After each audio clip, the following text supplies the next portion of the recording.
Marty is, Brother Marty, which one is up here?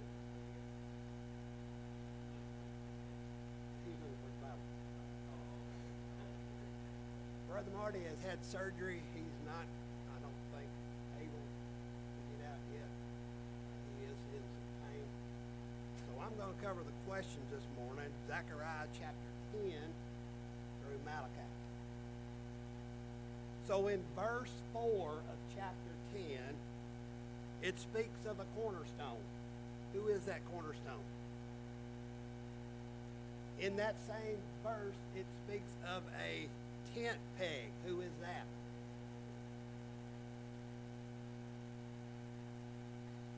Go ahead, Chris, you got it. In that same verse, it speaks of a battle bow. Who is that? Jesus.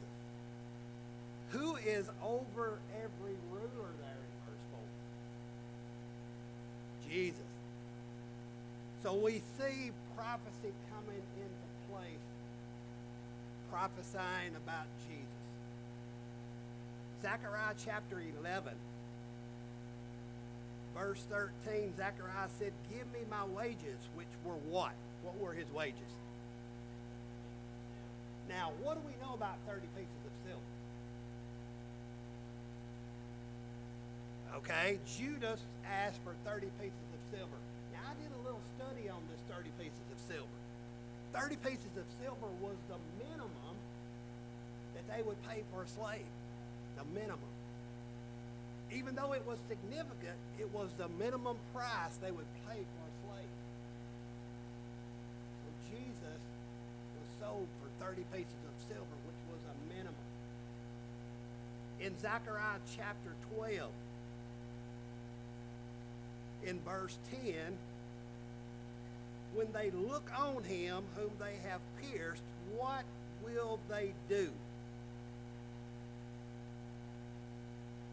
Okay, they will mourn. Who is that talking about? Jesus. So they will mourn. Are we in that same state of mind today? Do we mourn? When we sin against Jesus, do we mourn? Because what have we done when we do that? We crucified him again. In chapter 13, verse 1, what will be open for the house of David? The fountain. Now, what is that referring to? What does the fountain do? It provides water, right? What's going to flow into Jerusalem?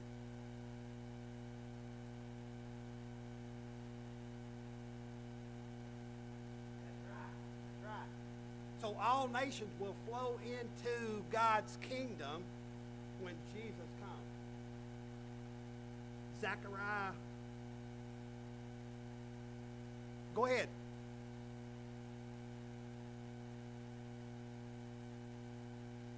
That's right. He was the source of living water. That's exactly right. Chapter 13, verse, I've got that one. Zechariah 14:9, what will the Lord be? All right, so he'll be the king over all the earth. And what else does it say there about the Lord? He will be what? One. He will be one. Is that important? That is very important. Malachi chapter 1, verse 6. How do the priests despise God's name? How did they do that? And you got to look into verse 7 to see that.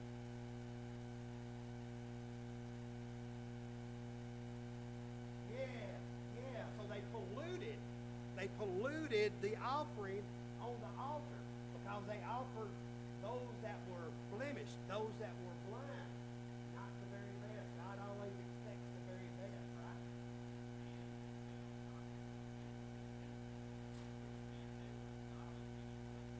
That's right.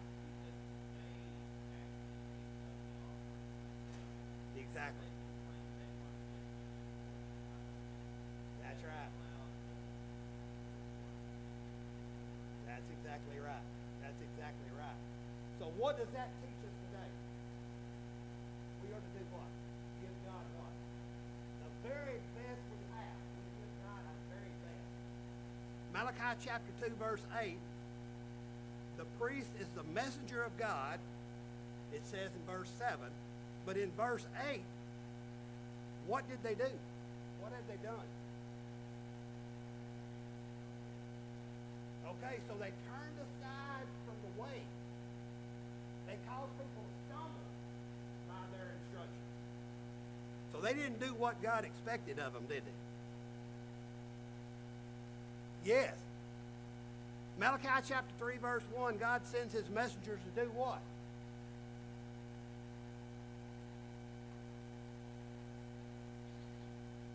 Okay, that's referring to John the Baptist. He's clearing the way. He's making the way for who? Jesus. Malachi chapter 4. Though they saw the wicked prosper. In verse 1 it says the day is coming. And what is that day? You know, it refers to they saw the wicked prosper. What did they say? Why do you do this? Why do you let this happen? And then in verse 1 it says the day is coming. Okay? There's two things that's important when it comes to God. And that is God still has the eternal right. All things wrong. So in eternity, all things that are right, the wrong things will be what? What's he going to do? He's going to make judgment in it. And he'll reward all that do good. So all these good people saw the wicked prosper. And they felt bad because I'm trying to do what God says. Look at the wicked prosper. All right. Between Malachi and New Testament, how many years ago? 400 years of silence. What does that say about God?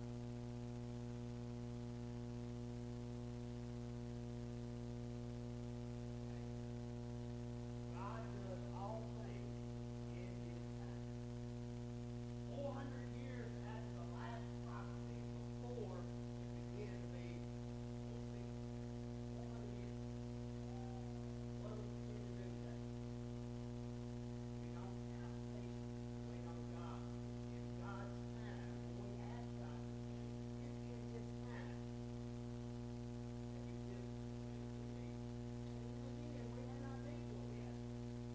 God knows. So always remember, it's always in his time what God does. Good job on reading.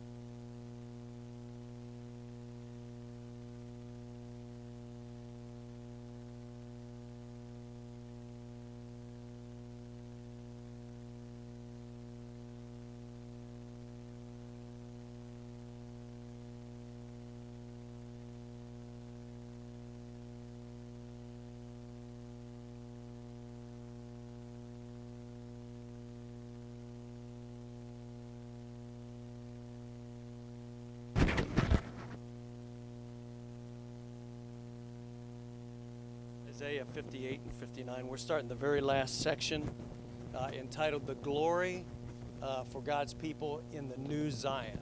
That's Brother Harkrider's words. And I think it's very fitting for what we're going to be studying. This one, though, before we jump, there's some things that are going to need to be taken care of. There's a lot of things they need to work on. And Isaiah's going to tell them what needs to be done.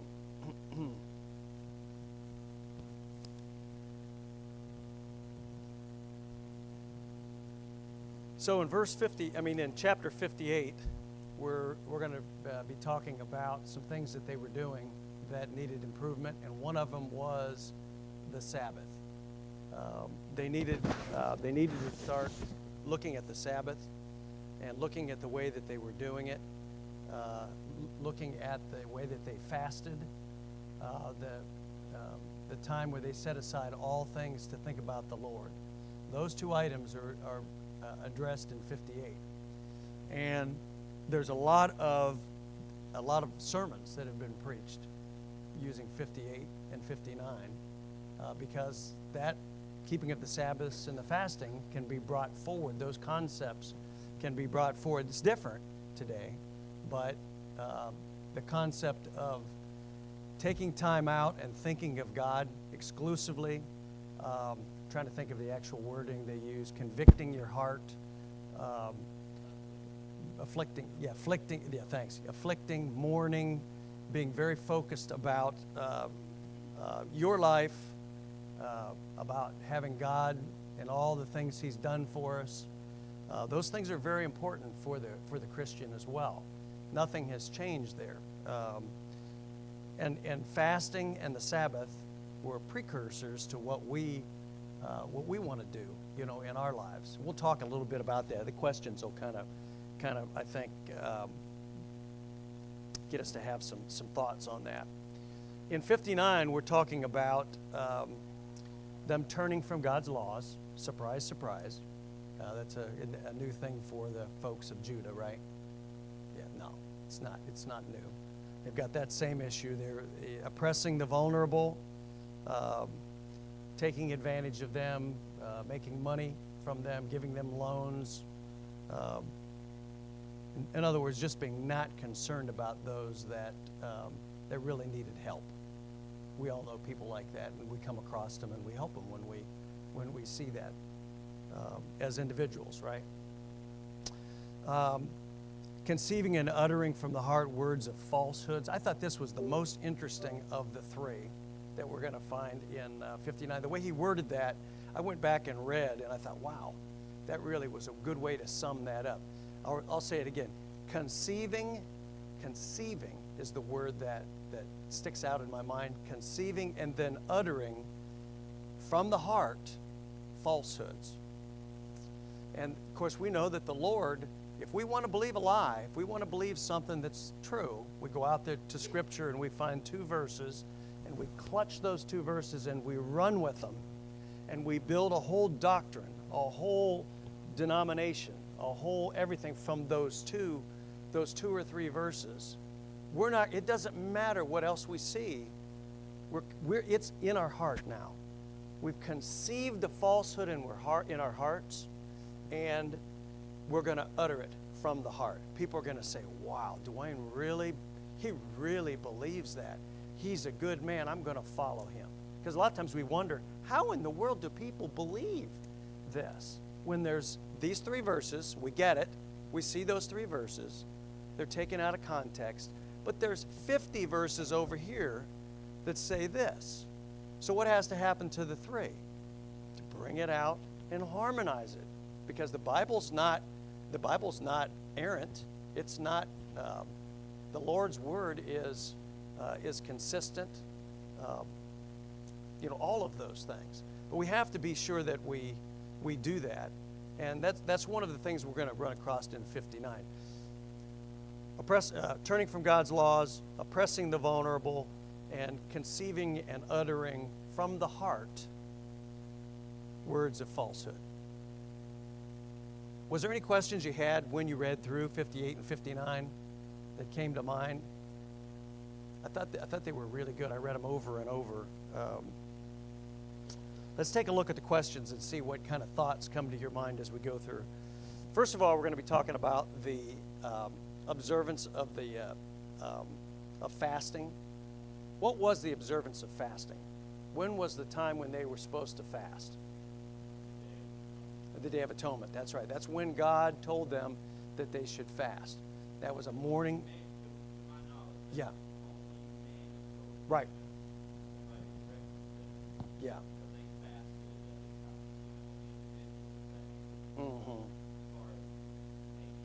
Yeah, that wasn't wrong. I mean, they were basic. Well, yeah, they were. What was the word you used? They were afflicting their hearts. Afflicting their hearts means that, I mean, they were dissatisfied with where they were at. They wanted to do better. They were contrite. They were meek. They were humble. You know, they were all these words they were driving, trying to keep themselves focused to be good servants of the Lord. And this was a time to do that. Personally, in my mind, Sunday is a great time to do that. Although it's not the Sabbath, I get that. But it's a great time for us to do that, to afflict our souls, to think. We come to church twice. We stay focused on the Word all day. You know, it's just a good time to do that. But anyways, it was a requirement on the Day of Atonement. And other times when they did it, the problem was they were doing it for show. They were not focused on what the real thing was that they were supposed to be doing. So, number one, what did they do that God saw, that saw not, nor took knowledge of? What did they do that God saw not, nor took knowledge of? That's found. Go ahead, Jim. Yeah, how they were doing it. Yeah, and I wrote down the verse here. You know, it's 58 verse 3. It says they had made a worship day to fulfill their own pleasures rather than to please the Lord. And so, how could they have done that? What things might they have been doing that would have made God upset? They had made their own worship day to fulfill their own pleasures rather than from the Lord. In fact, I'll go ahead and read 58:3. If you'll read it with me. Wherefore ye have fasted, say they. Wherefore have we fasted, say they, and thou seest not. This is kind of the same language as Malachi, isn't it? Malachi, God says this, and they say, how have we not done it? You know how that back and forth goes? It's kind of the same thing in this verse. Wherefore have we fasted, say they, that thou seest not? Wherefore have we afflicted our soul, and thou takest no knowledge? This is the people talking to God. Behold, in the day of your fast, ye find pleasure, and exact all your labors. Behold, in that day, this is God speaking, behold, in that day of the fast, ye find pleasure, and exact all your labors. So, one of the things they were doing, what was supposed to happen on the day, on what they were fasting? No, not necessarily. No, I'm going down the wrong road there. I'm getting ahead of myself on the Sabbath. Go ahead. Right. Yeah. Right. And so, but instead of doing that, they were like a regular day. Yeah, that's right. And so we've got to kind of, and the same thing goes for us. We got to be careful we don't do that we don't, when we choose a time when we want to set aside for God, you know, and we work with that. We work that discipline to make sure that we stay focused on those things and that we use that time or period the way we wanted to do it. For what did they fast?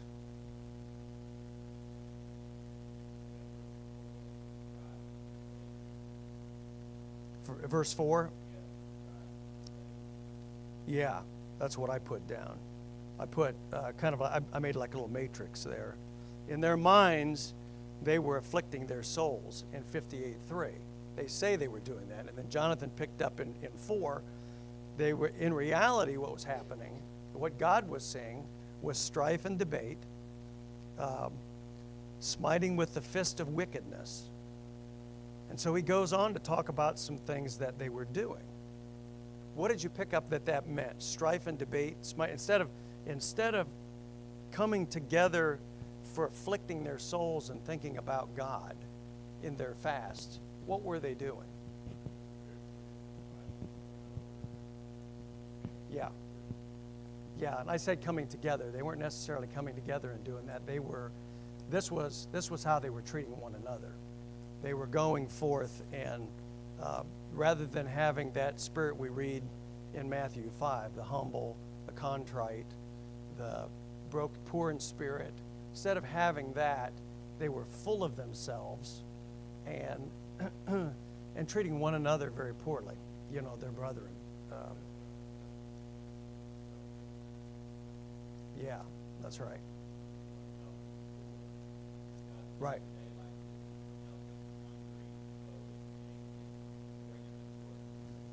Right. Which really was kind of convicting. You've moved down to what, 7, right? Verse 7, yeah. All right, go ahead and read it. It is not to deal thy bread to the hungry, is it not? This is reverse language, right? Is it not, this is God talking, to deal thy bread to the hungry, and that thou bring the poor that are cast out to thy house, when thou seest the naked, that thou cover him, and that thou hide not thyself from thine own flesh. Thine own flesh, I think, is their brethren. That's the way I interpret that in the King James. Somebody have something else for number 7, a different version? Chuck, what do you got back here? What version are you reading out of? Oh, Chuck, I'm sorry. I thought you looked heavily. Yeah, I'm sorry. You usually have the CSB. I want to. Yeah, don't mind me. I'm having a senior thing going on today. I won't even begin to tell you all the stuff I've done this morning already. I will tell you one thing just for fun. Shane unlocked the door, and I come in behind him and locked it. And locked the door. He's in here saying, somebody locked the door. Who could have done it? And I'm thinking, I don't really want to tell anybody that I did it. But I did it. All right, so it is convicting to us, though, isn't it? Isn't that a big deal? We get to, it's a good thing to provide for your family, to set up for your family's inheritance. Those are important things to do for making sure that you can help others, that you do that. But at some time, you have to turn and actually do it, right? It's you can't continue to just accumulate and not do it. When you see somebody, you got to be wise about it, all right? You got to be wise about what you do, and it's probably best if you do it personally.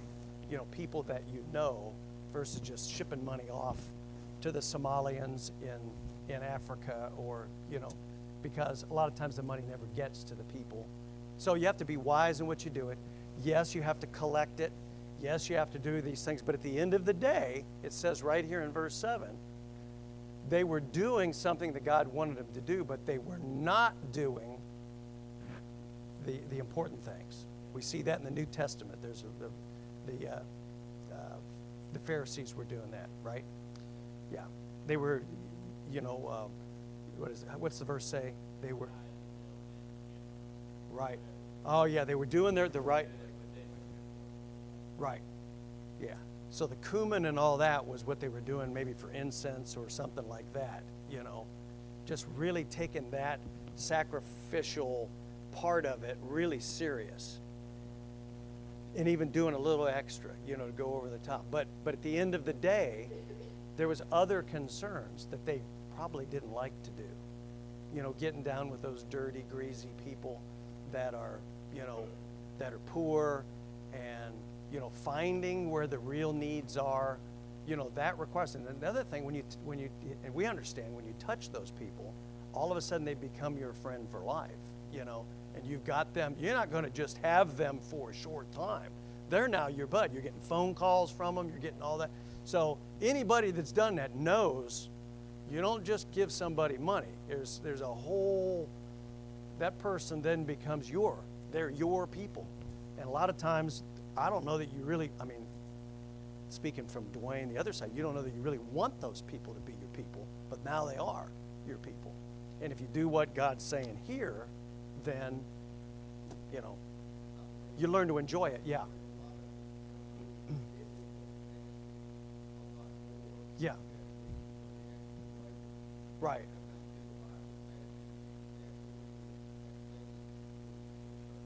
Right.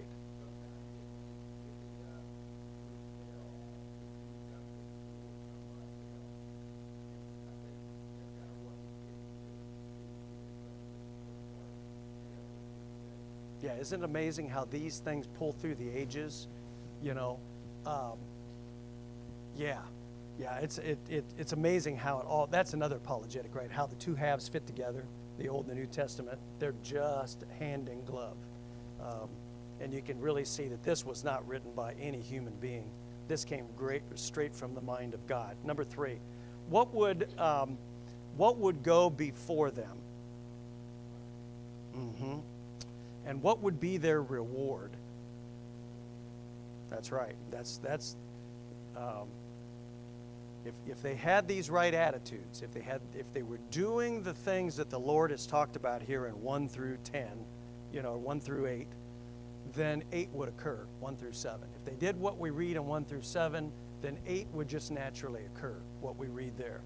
That righteousness would go before them. Isn't that, you would be hooked on doing righteousness rather than you've crowded out all of those other things that compete for all of our attention. We've crowded out those things. And so therefore, because we've filled our lives with this other, righteousness is the thing that goes before us, naturally, because we understand what the Lord wants us to do. Yeah.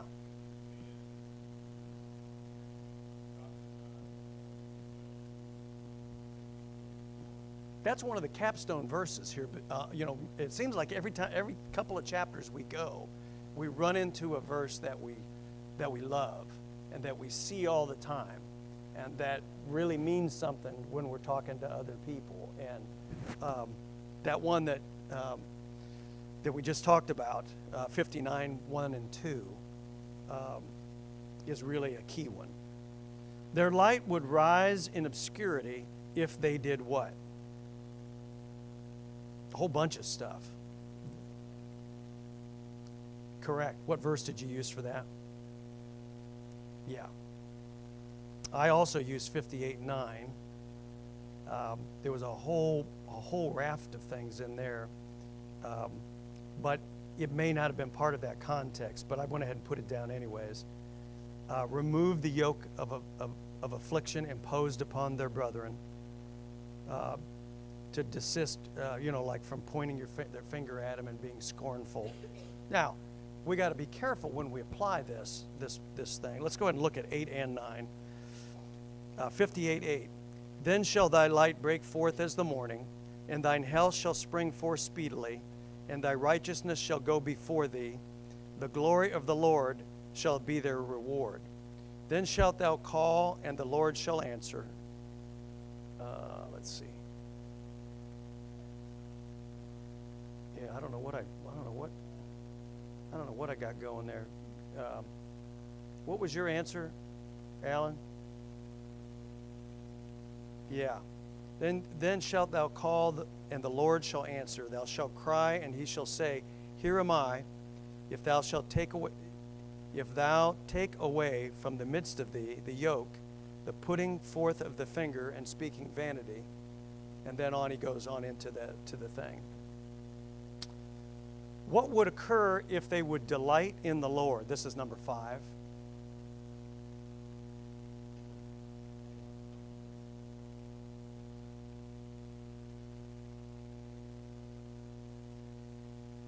Yeah, don't you love this imagery? It's basically saying, and these things are free, right? We don't have to pay for them. If we just follow the operation manual, that God made for. He's our creator. He knows what's best for us. He knows the earth. If we just read the thing and follow it, this level of happiness can occur. Now, will things happen that will shorten our lives? Will there be things that happen that cause us problems? Of course there will. But not near what happens if you're not working out of the operation manual. If you're not working out of this, stuff happens to people. You guys have all seen it. Have we not? Have we not seen families that have just upped one day and left? And then you don't do it on purpose, but you ask about, hey, how'd the so-and-so's doing? And you hear these stories, about what they're doing today and what they've chosen. And then I've lived long enough that I can even go to the next part. What happened to each one of the children? because they didn't do my lands. It's horrible. It's hardly ever, ever, ever a good thing where they've got the situation where you would look at them with envy, and say, oh, they've done so well. It's not that if you were tempted to do that. I wouldn't say you would do that. I'm saying if he was tempted to do that. But it is really something to see. Once you've lived a full life and you've been with people and you've watched folks that maybe never were Christians, the road they went down. I mean, it's an empty, vain life without Jesus in their lives. That's just the way it is. And it's pretty hard-pressed for you to walk this earth and not hear about this. So somebody mentioned, I think Keith mentioned, we talked about justice. Not following this is going to be justice at the end of time. When the Lord says to you, I never knew you, you won't be able to say, hey, Lord, you're not just. He was just, and he told us exactly what to do, okay, to ride on the high places of the earth and to feed with the heritage of thy father Jacob. In other words, looking back to the really good times, when things were very pure, when people were really striving to serve the Lord. Now these generations have come along and have drifted away from that. Some because their parents didn't teach them. Some because they've just decided that they saw something better over the hill. Isn't that the way it is? And so we decide, oh no, I don't want to ride upon the high places of the earth. I want to ride with the devil on the low places of the earth. I want to go places that I know I should not go, be with people I should not be with. That's what they were doing, the same thing, I think. All because they did not delight in the Lord. What separates men from God? The iniquities. That's right. And we'll have a question here in a little bit. We're going to talk a little bit about, spend a little bit of time for that thought question, number 4. So your iniquities will separate you from God. A lot of people will say, oh, that's just the Old Testament. In the New Testament, there's no place that your iniquities separate you from God. We're going to talk about those verses in a little while. But it doesn't matter. When you sin, you separate yourself from God. And what did he say? When he's separated from you, what does that mean? He doesn't hear you. It's exactly right. He's not going to hear them. When they're crying, being taken into Babylonian captivity, he's not going to hear them. They did not listen to Isaiah. They did not listen to, who was his counterpart? Was it Micah? Anyways, there's 2 of them there, right there at the time, and I think it's Isaiah and Micah. Micah's in the country. Isaiah's in the court. You didn't listen all day long. Isaiah's in the gates shouting this stuff. Okay, he's writing it down and he's shouting it for them to hear. And that's why a lot of times as we go through here, the imagery changes, but the message is pretty much the same. That's one of the things you want to do to kind of keep yourself alert as you're going through there, is look at the imagery. The imagery is fantastic. It changes all the way through, and it looks at it from a slightly different angle. But you are separated, and God told them that he would not hear them. And then you've got that famous part in 586, when the final destruction is coming from Babylon. We see God, remember, he leaves the tabernacle and he goes and sits up on the imagery was, he goes and sits up on the crest of the door, and then he leaves. He leaves him and leaves him to what's going to happen to him. I think that's Ezekiel, if I remember right. So he was not going to hear their cries, and he was going to leave them in captivity for 70 years. Did he leave them completely when they were in captivity? No. No, that's what we're reading about. He's with them even through the captivity. He said he would not leave them, and he never left them. Did he leave them when Jesus came and established a new covenant and brought the Gentiles in? Did he leave them then? Absolutely not. He did not leave them. He has not left them now. But they modify, they now follow Jesus as their mediator and not Moses. Describe the feet and thoughts of the evil.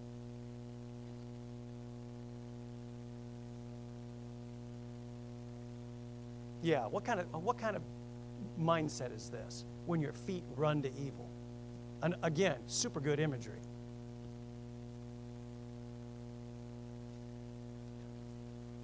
You're all in too, aren't you? When your feet run to evil, that's saying that we lack so much confidence in the Lord that we run to evil. Remember now, these are children of the house of Jacob, Jeff. Yeah. And it's like, whoa, that's new and exciting, and I'm going to participate in it. But I've got all these good things I'm doing over here, but I just got to get involved in that. That's good stuff. Yeah, we know we're in trouble if that happens. If we really enjoy evil,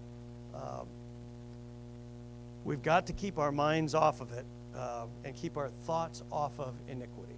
If we read, this will crowd out all of those voices that are calling us to come and do things that are evil. Read and pray and stay focused on the Lord. Fill your mind with righteousness. Fill your mind with these things and put that other stuff away. If you can't handle the internet, get off of it. Or put if you're not a techie, put some kind of filter on it, that you can't defeat. Or have somebody else. Will back here, he's going to be our guy pretty soon to have us help put that kind of stuff on our computers. Yeah. Oh, yeah, sorry. Yeah, I fell asleep for a minute there.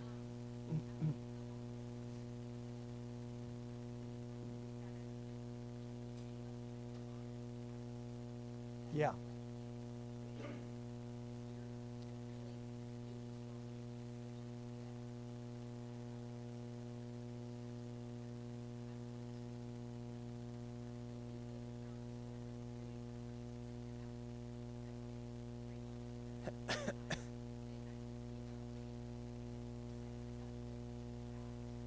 Yeah.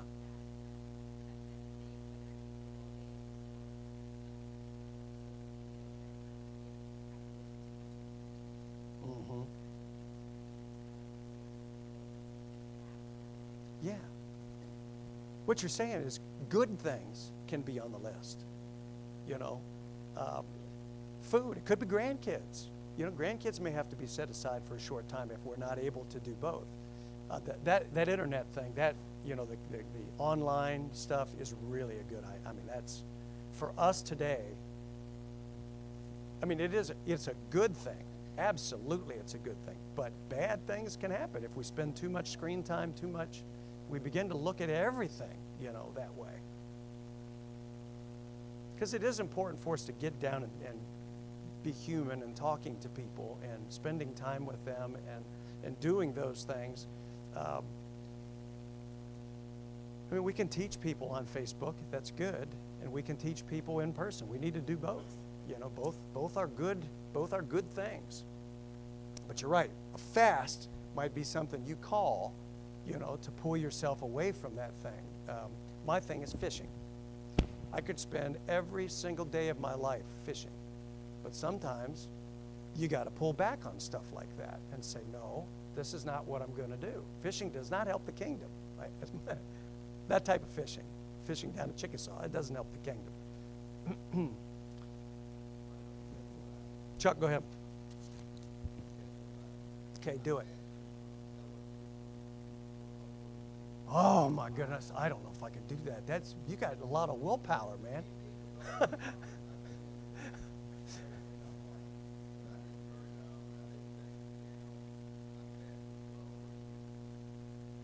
No television. That's right. You got to tell me how you did that.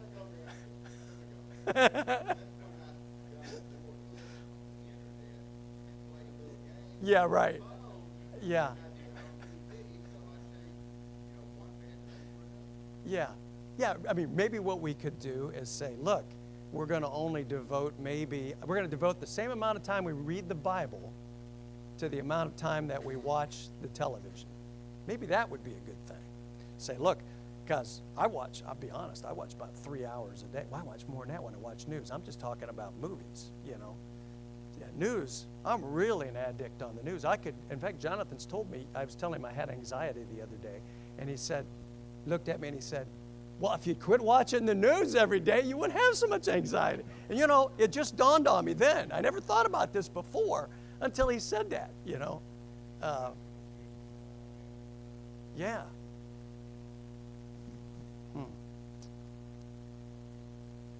Yeah, that's right. Yeah. Yeah, that's for sure. Yeah, and when we do watch the news, we have to be super careful that it doesn't influence us. You know, we better be reading because you got to counteract that stuff that's on there. What is the breastplate? What is his breastplate? Righteousness. And the helmet of, and the clothing, vengeance, and the cloak. Yeah, when I was reading that, I was thinking about the Christians, you know, armor. Yeah. How will the wicked be repaid? Yep. To whom shall the Redeemer come? Yep. Yeah. Yeah.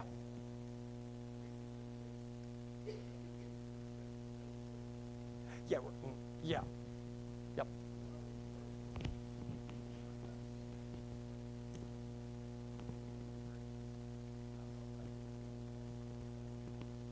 Right.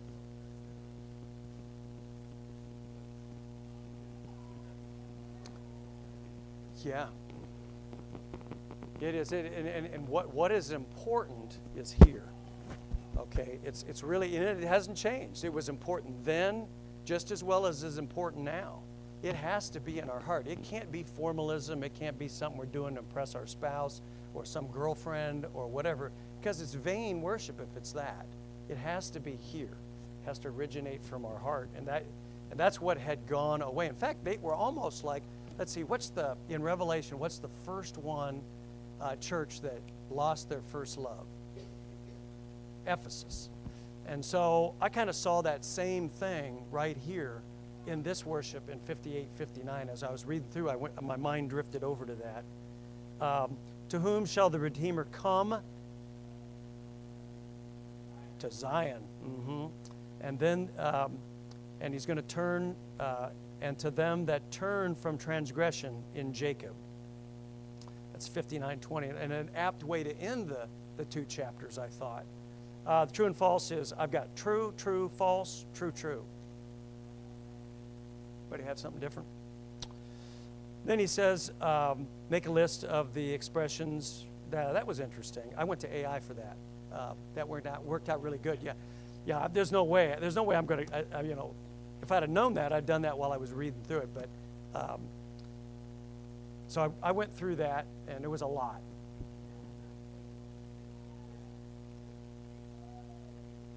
What's that now?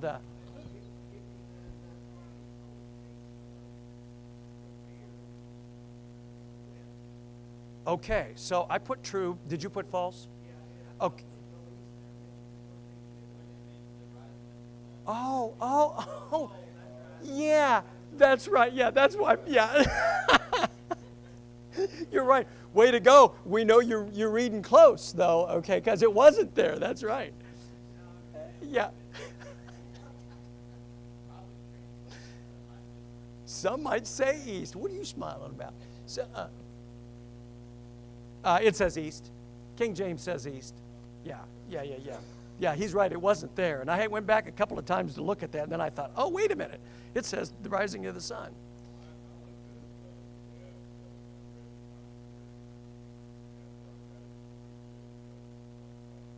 Yeah.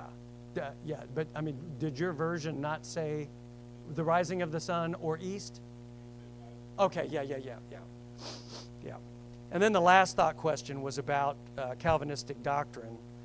He basically said, look at 59, 1 and 2, and it says, behold, the Lord's hand is not shortened that he cannot save, neither is ear heavy that it cannot hear. But your iniquities have separated you between your God. Now, he was asking about Calvinistic doctrine, the, what was it, inherent